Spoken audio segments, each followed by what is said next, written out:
जय हो जग में जले जहाँ भी नमन पुनीत अनल को, जिस नर में भी बसे हमारा नमन तेज को बल को। किसी वृंत पर खिले विपिन में पर नमस्य है फूल, सुधि खोजते नहीं गुणों का सील आदि का मूल। ऊंच नीच का भेद न माने वही श्रेष्ठ ज्ञानी है, दया धर्म जिसमें हो सबसे वही पूज्य प्राणी है। क्षत्रिय वही भरी हो जिसमें निर्भयता की आग, सबसे श्रेष्ठ वही ब्राह्मण में है जिसमें हो तप त्याग। तेजस्वी सम्मान खोजते नहीं गोत्र बतला के, पाते हैं जग में प्रशस्ति अपना कर्तव्य दिखला के। हीन मूल की ओर देख जग गलत कहे या ठीक, वीर खींच कर ही रहते हैं इतिहासों में लीक।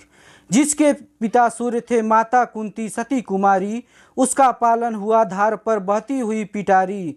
सूत वंश में पला चखा भी नहीं जननी का क्षीर, निकला कर्ण सभी युवकों में तब भी अद्भुत वीर। तन से समर सूर, मन से भावुक, स्वभाव से दानी, जाति गोत्र नहीं शील का कौशल का अभिमानी। ज्ञान ध्यान शस्त्रार्थ शास्त्र का सम्यक कर अभ्यास, अपने गुण का किया कर्ण ने स्वयं ही सुविकास।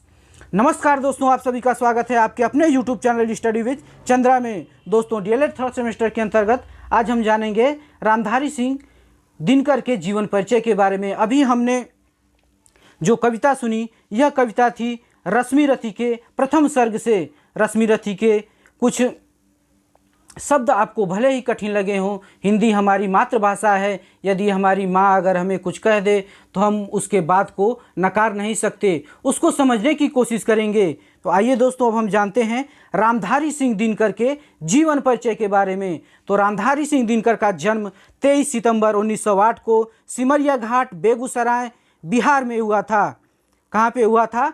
23 सितंबर 1908 को सिमरिया घाट बेगूसराय जिला बिहार में। और इनकी मृत्यु 24 अप्रैल 1974 को मद्रास अर्थात तमिलनाडु में हुई थी। और इन्हें कुछ इनकी कृतियों के लिए सम्मान से भी नवाजा गया। सबसे पहला सम्मान है साहित्य अकादमी पुरस्कार सन 1959 को संस्कृति के 4 अध्याय के लिए नवाजा गया।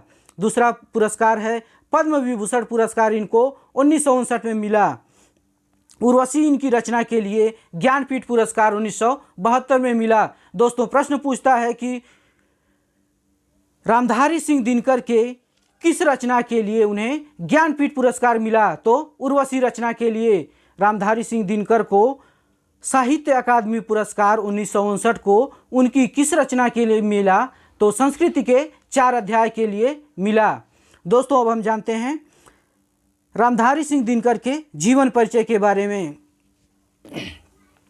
दिनकर जी हिंदी के प्रसिद्ध लेखक, कवि एवं निबंधकार थे। राष्ट्रकवि दिनकर आधुनिक युग के श्रेष्ठ वीर रस के कवि हैं। उनको राष्ट्रीय भावनाओं से ओतप्रोत क्रांतिपूर्ण संघर्ष की प्रेरणा देने वाली ओजस्वी कविताओं के कारण भी असीम लोकप्रियता मिली।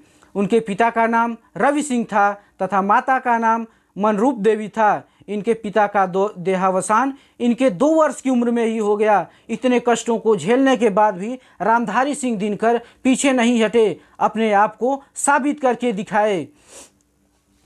रामधारी सिंह दिनकर की प्रमुख कृतियां हैं, आइए हम इसको जानते हैं। दिनकर जी ने सामाजिक और आर्थिक असमानता और शोषण के खिलाफ कविताओं की रचना की। एक प्रगतिवादी और मानववादी कवि के रूप में उनकी महान रचनाओं में रश्मि रथी और परशुराम प्रतीक्षा शामिल हैं। अभी हमने पीछे जब वीडियो शुरू हो रहा था तो हमने रश्मि रथी का प्रथम सर्ग सुना था। रश्मि रथी का प्रथम सर्ग किसके लिए था? ये कर्ण के लिए था कि कर्ण की दानवीरता, कर्ण की बुद्धिमत्ता और कर्ण की कुशलता के लिए। उर्वशी को छोड़कर दिनकर की अधिकतर रचनाएं वीर रस के ओतप्रोत हैं। ज्ञानपीठ पुरस्कार से सम्मानित उनकी रचना उर्वशी की कहानी मानवीय प्रेम, वासना और संबंधों के इर्द गिर्द घूमती है। उर्वशी स्वर्ग की एक अप्सरा की कहानी है। दोस्तों अब हम जानते हैं रामधारी सिंह दिनकर के कुछ काव्य संग्रह के बारे में, जो कि परीक्षाओं की दृष्टि से बहुत ही महत्वपूर्ण हैं। तो आइए जानते हैं इनकी काव्य रचनाओं के बारे में। सबसे पहली इनकी काव्य रचना है बारदोली विजय संदेश। दूसरी है रेणुका, हुंकार, रसवंती, द्वंद्व गीत, कुरुक्षेत्र, धूप छां, इतिहास के आंसू, रश्मि रथी, जिसको हमने अभी पढ़ा है। रश्मिलोक, परशुराम प्रतीक्षा, उर्वशी, जिसके लिए इन्हें ज्ञानपीठ पुरस्कार से सन 1972 में नवाजा गया। और इनकी एक और रचना है कोयल और कवित्व।